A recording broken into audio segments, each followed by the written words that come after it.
He's a serial cheater. Oh, that makes sense. He's a basketball player. If you got like 10 million views in 2012, you'd be damn Danieling your way to the Ellen show. My friend that I was going to high school with fucked my uncle. Shackled feet. Shackled feet. This is niche bhad. I'm gonna talk about it anyway. I hope everyone's ready because the number of times that I was on my computer and got the notification, Will McNeil has edited This Is Niche. You've been editing the note where we keep all the ideas like crazy. Yeah, our shared note has been going off this week. So very fitting now that we are a weekly thing to have so many things that we had to cut actually from this episode. To give an idea of how much has gone down, the whole family vloggers moving to Tennessee thing, we're over that. That's old news. That is old news. We've moved on. So we were going to start a new show this week, which was the Race Wars Survivor season. Yeah, 12 or 13. 13. It was 13. Unlucky 13, and that was like the first season that they stopped airing on Hulu. No, it's weird because when you go, I think it is on Hulu, you'll see every single season except for 9 through 13. Right. What is going on with that? Why did they remove I heard the Race Wars season of Survivor is the best one. So they started going back and like erasing unpopular scenes in shows. Scrubs, there was a blackface episode. Oh my God. And they actually removed that from the Hulu, Netflix, whatever, like streaming. They do that a lot. They did that to Real Housewives of Beverly Hills. Did they really? Yeah, because I was going back and rewatching it because I did a video about Taylor Armstrong from season 1, and they cut out a conversation about her ex-husband who like was abusive and then committed suicide. They cut out a conversation that the other ladies were having about it at the top of the next season. And I was like, that's so weird. I could have sworn that happened. And then when I posted it, people were commenting, yeah, Peacock cut that out, but that was such a good scene. So Shady. I've never seen an episode of Survivor. I've never seen anything about Survivor. I don't even know really what it was. I got Survivor and Lost mixed up growing up. I thought they were basically the same show. I can understand why you would think that. Did you think they were both scripted? Yes. Or Okay. both not scripted. I don't know. All I knew is You that thought Lost was a reality they show. were both the same. I have no clue. All roads really do lead back to Trisha Paytas because they did a Lost themed episode, I'm pretty sure. Or they just cosplayed as characters from Lost.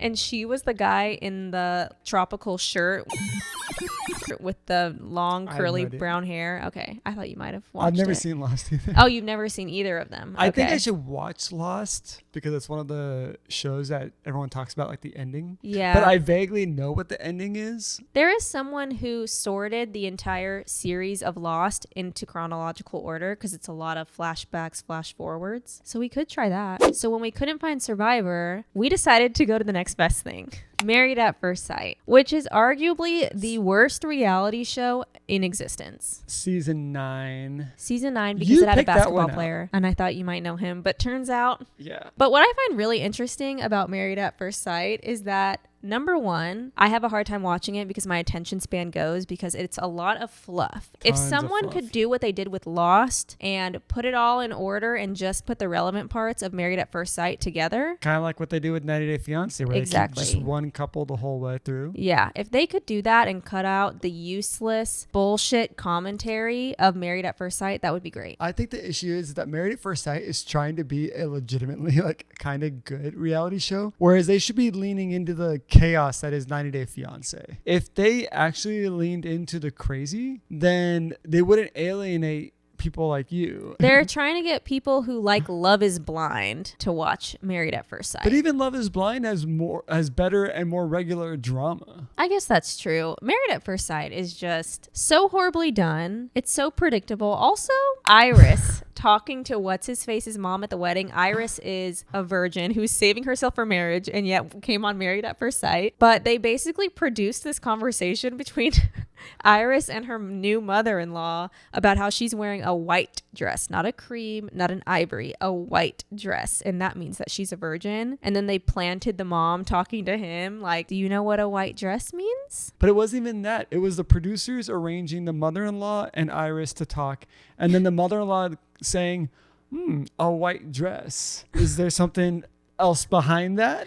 No, she literally said, tell me about that. She Right. phrased it the same way Right. a producer does. The production value is low and not in like a good way. Not in a 90 Day Fiancé or Love After Lockup way that leans into it. The producer's imprint on the show is really good in 90 Day Fiancé. It's really bad in A Married at First Sight. Yeah, true. That being said, are you enjoying it? I fell asleep to it, and that should tell you everything that you need to know. It's the fluff. Why are the episodes an hour and a half? They need to be 30 minutes, frankly. And all the drama like that they're teasing is always like so easily resolved. Oh It's my a nothing God, you went to burger. lunch without me. And it's like, yeah, I didn't know where you were. Okay, well, I'm sorry you didn't know where I was, and I'm sorry that you know what I'm saying? Like, The season that I should have gotten you to watch, actually, maybe we should just throw season 9 away and do the season with Kris, who came on with a pregnant ex-girlfriend and basically said that she was ugly and he couldn't continue on with the marriage because she was so ugly. He consummated the marriage on the wedding night. dudes, you're nasty. He is nasty. Like, we gotta watch that. Yeah, let's watch that, because the whole reason why we're watching this season 9 or whatever it is that we're watching now, is because you thought that I knew the random basketball player. And he's the worst. He's just some 6'9" oaf who doesn't like speak on anything. He doesn't. That's cool. Yeah. Your mom dancing with me for the first dance. That's cool.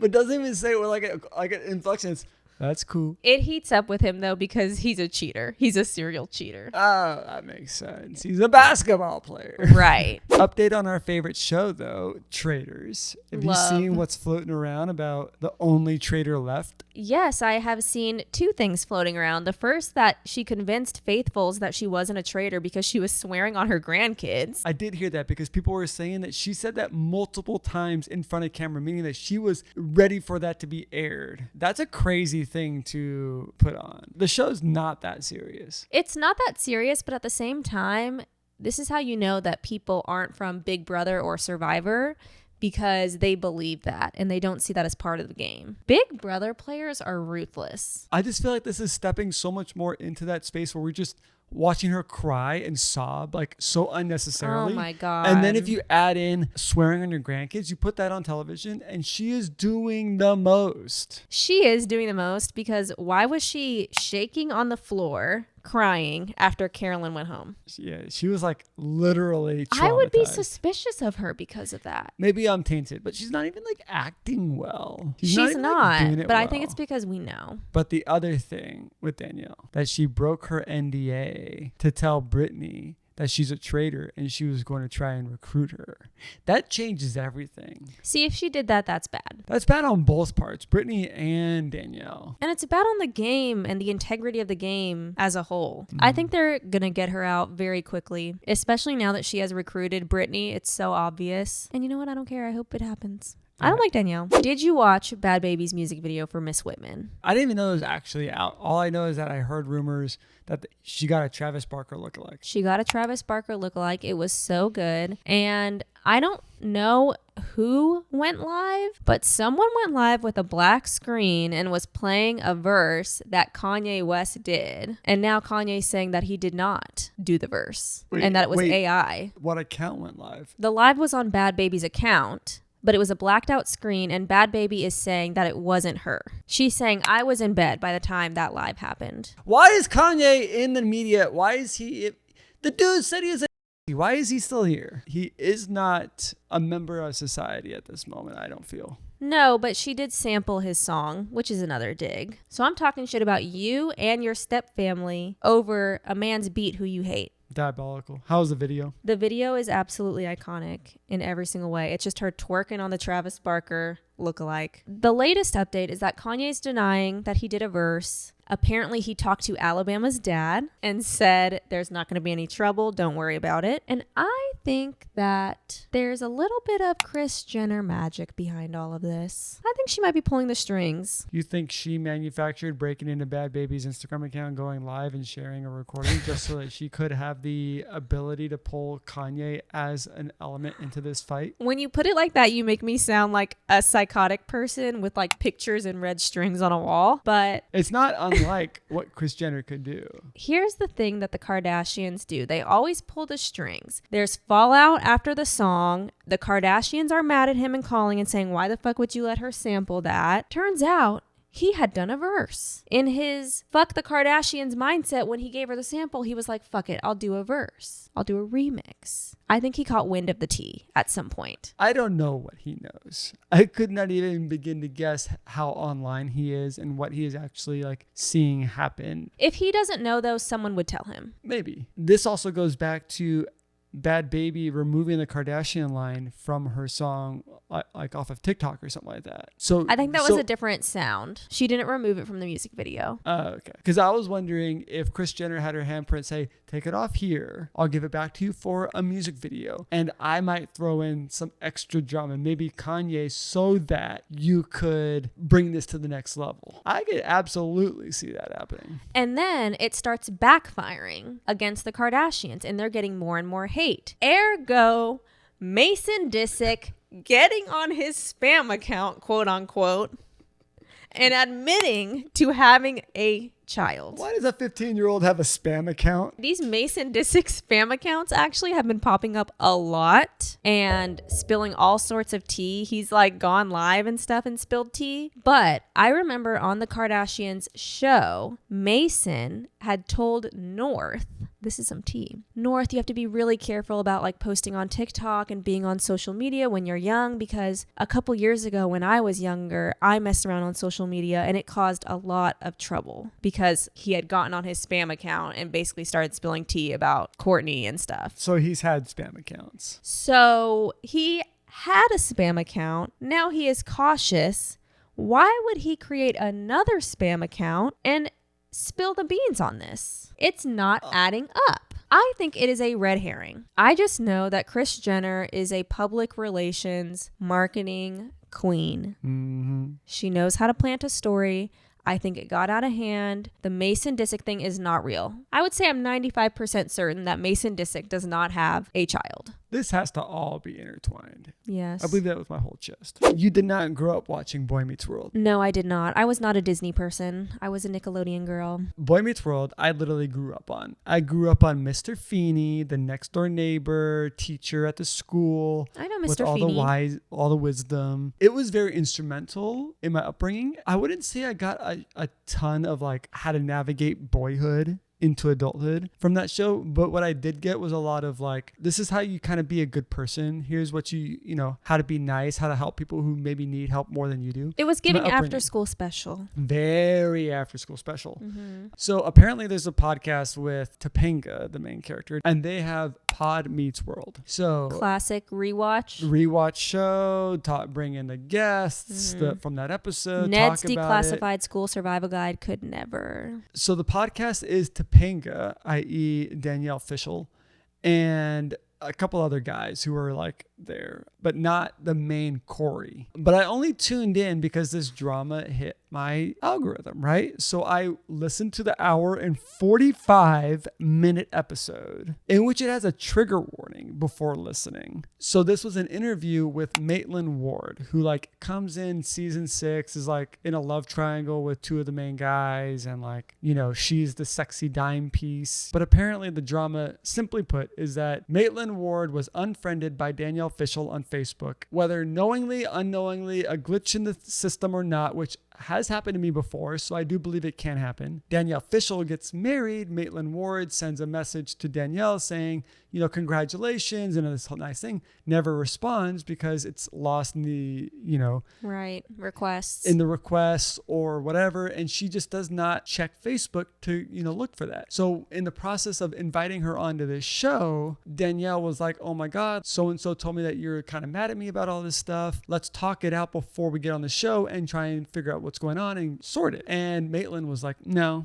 don't give her my number. Let's talk about it on the show. It'll really boost the numbers. Okay, so what was the conversation like on the show? Middle school drama. It's basically just me reiterating, like, oh my God, you unfriended me. And then I didn't unfriend you on purpose. And if I did, we've seen each other twice in 12 years, once after 6 years, the show ended and you invited me to your wedding. And 6 years after that, I saw you at Girl Meets World on set doing something. That's not hanging out. So no, basically she tried to clear the air, but that just felt disingenuous. And basically Danielle's just like, disingenuous. You wanted to fucking like clear the air on air. So she outed her for wanting to boost the numbers. Yeah, but it wasn't like outing like, oh my God, you told the secret. It was like, you're trying to take advantage of this moment for yourself, for attention. Or for the show if you cared about the show, but it doesn't sound like she cares about the show because she's feuding with Danielle. But it was very high school drama and I don't recommend tuning into that anymore. It was dumb. Well, when you were listening to it, when I heard it, it was just ads. 10 minutes of ads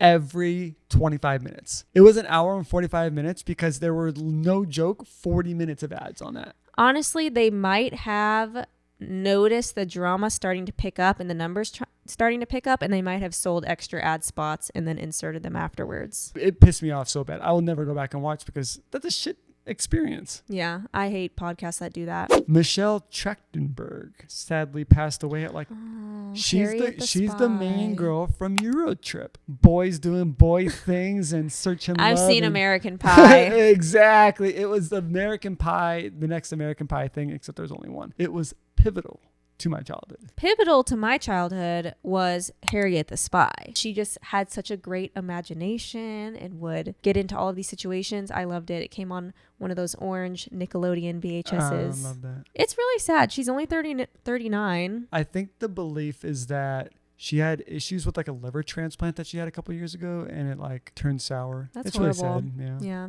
Rest in peace to a real one. R.I.P. She was on Gossip Girl too. I don't know how niche this is, but as someone who previously worked in the podcast industry, I love it when some podcast tea goes down, and Alix Earle has been dropped from Unwell, which is Alex Cooper's network. And I find that very interesting because I always thought of Alix Earle as like a mini Alex Cooper. I also think the messaging is really interesting that they say Unwell dropped her, because I've heard through the TikTok grapevine lately that Alix Earle is not really into the whole Alex Cooper of it all anymore. She's trying to rebrand from that messy Alex Cooper call her daddy girl to like hot adult in a Carl's Jr. commercial. I think she's trying to be more serious. There's got to be some drama behind that. Like something happened that Alex Cooper, it sounds very much like a I'm breaking up with you before you can break up with me type of thing. Yes. Also interesting to note, I haven't fact checked this, but I have heard that they have the same publicist. Messy, but not as messy as the Call Her Daddy split between Alex Cooper and Sophia Franklin. Nothing will top that messiness. I mean, obviously there's like the issue with Sophia Franklin, but then there's also the issue with Dave Portnoy, his break off and whatever. Yes, it's very interesting. Is it me or is the image of his feet shackled with beautiful loafers giving like... It's giving old money, New England. It's giving Polo. Tumblr. I would have reblogged that back in the day. Yeah. Because it's a vibe. I absolutely believe that we are about to see like shackled feet, ankle jewelry as something on the runway. That is nuts. You think that not only are we going to bring the ankle bracelet back, but it's going to resemble a shackle? I absolutely. That was a badass picture. If he's a murderer, no. I don't believe he's a murderer, so I can get past that. He is innocent until proven guilty. He's not gone through his trial yet, so. Yeah, I saw you add the shackled feet to the list, and I was like, what the hell is that? 5 minutes later, scrolling on Reddit, shackled feet. Shackled feet. I just saw an article the other day that his attorney was like, thank y'all for sending him letters. He reads every single one. I saw a letter on TikTok that he allegedly replied to. But please limit your pictures to 5 pictures per letter. And keep in mind that the prison officials read every letter. AKA, stop sending 20 nudes at a time. For all those who don't watch Love After Lockup, you're about to learn some prison etiquette, i.e., the prison guards read and see everything. And they will confiscate your letter if it has nudes. Really? Yes. I think you're allowed to do lingerie, though. Keep that in mind. You know what I really miss? The days when you could go viral and it actually mattered. Like, do you remember the days when Grayson Chance went viral for playing a piano cover and got to go on the Ellen DeGeneres show. Those were the glory days. Now everybody goes viral, so it's not a big deal. But if you got like 10 million views in 2012, you'd be damn Danieling your way to the Ellen show. Or the Ouch, Charlie. Yes, That Charlie really bit me. hurt. Yeah. Yes. What is going on lately? So many people go viral now. It's not, I you know, know. it's nothing special, but also obviously Ellen's show is gone. I guess now you have the Kelly Clarkson show, but I think they bring some viral people on there, but I think Corn Kid was really the last one to really hit that Ellen DeGeneres vibe. I don't know if he got to go on Ellen. I think he was after Ellen's time. But he did quite a bit for like a couple of months. You know who also is one of my favorite people to ever go viral and be on the Ellen show? My birthday twin, Mason Ramsey. Ugh, your obsession Stream with this Mason guy. Ramsey now. I love Mason Ramsey. I think he's so talented. His music is so good. Everyone open your Spotify right now and listen to Famous. It's the best song. You always try to like trick me into like saying something nice about Mason Ramsey. Like we were in the car and you put on some song, that like country song, some modern country song, and you're like, do you like this? I was like, I don't know, it's pretty good. And you're like, it's Mason Ramsey.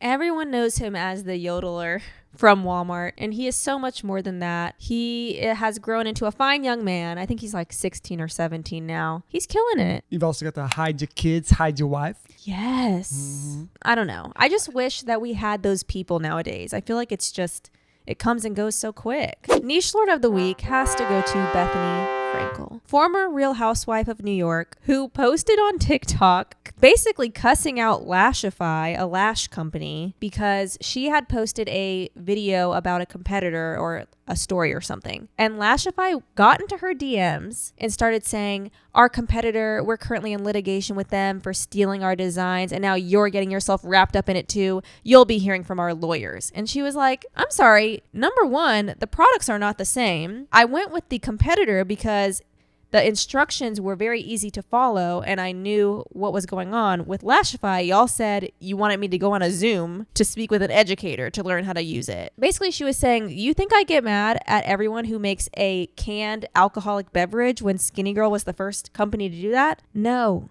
You're not the only company that makes lashes. And why are you trying to drag me into it? How does a customer get dragged into a lawsuit about copyright infringement? Right. It's very weird. And I saw the DMs and it was just out of nowhere. Who does that? I don't know, but Bethenny was like, whoever sent that needs to be fired, pack their shit, and get taken out by security right now. That can't be like their social media manager if they have one. That has to No, be it's the like CEO. Crazy. She was like, you know what? I would have tried your lashes eventually, but you ruined it now. So shout out to Bethenny for always keeping it real. She kind of rubs me the wrong way sometimes. She's a Meghan Markle hater, which I don't trust people who don't like Meghan Markle. It just, she gives no reason to be hated on. there's no reason you should hate her. Look inward if you have a problem with Meghan Markle. And some of her takes are just a little weird. She's a little elusive about her political leanings. But here, I think that she was an excellent niche lord. And quite niche. She's not that niche, but this situation with Lashify, I think it qualifies. Since Junebug was such a good girl and didn't interrupt us like she did the last episode, follow her at Good Job Junebug on TikTok and Instagram. Subscribe to my YouTube channel if you like us talking about niche things. If you like internet history, pop culture, reality TV, you can follow me on TikTok and Instagram. Follow Will at bookit.yt. On TikTok, he is treating bitches on there 24 hours a day, 7 days a week. And I love the drama of it. And we'll catch you next week when more niche shit goes down. And if you have any contributions throughout the week that you would like us to cover, please leave us a comment or reach out in some way and we will look into your niche. Chances are we already know what it is. So good luck trying to stump us. Ooh, you're trying to like reverse psychology them. You're trying to bring them down. It's a challenge. It's a challenge. You're trying to, you don't know shit. Okay, wow. Yeah, give us ideas actually. That'd be fun. Honestly, I'll talk about your local tea, your townie tea. Townie tea. I love townie tea. Give me your small town drama. We could have a whole townie tea section. I would love that. My uncle's sister said that my friend that I was going to high school with fucked my uncle. I don't know. We got to just talk to your mom about this because your mom has all the weird tea. Yes. There's a lot of Floyd County tea in Between this family. Floyd, the Bay, something's going on with your mom. And Yeah. Your mom is always in the thick of something. So. Yeah, that's true. She does get the hot goss. Anyway, send us the hot goss, and we'll see you next time. Double deuce. Oh, deuces.